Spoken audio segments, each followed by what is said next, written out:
Hi there guys, welcome back to Buzz Gathering. Today I'm gonna show you how to replace ink for the Canon E400 3-in-1 printer. Now we got TG47, the black ink, and 57 color ink.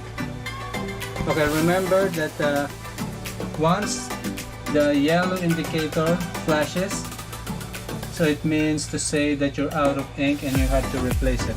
So go on and we will unbox these inks. First of all is to open this packaging. Okay,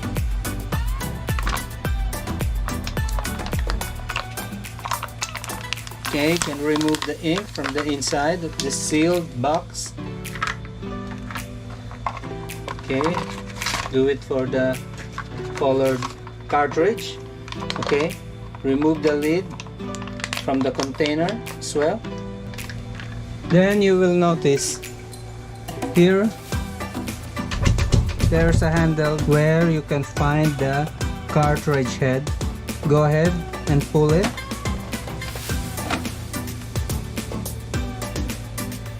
Now you can notice that the head is moving.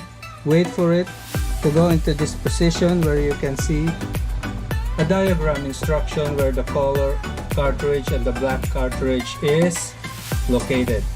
So go ahead, pull each one starting from the color. Pull it like a downward stroke. There you have the 57. Put the number 57 beside the cartridge, and then go ahead and pull the black number 47 cartridge. So there you go, you already removed the two ink cartridges, the number 57 and the number 47 ink cartridge. So get the brand new number 57 color cartridge. Remember to remove the tab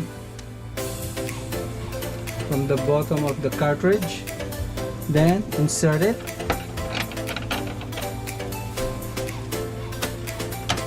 You will hear one click saying that it is in the correct position. Then take the brand new black cartridge number 47. Similarly, remove the tab from the bottom, and then push it upward manner like that. Okay, so once it is properly placed there, put back the cover.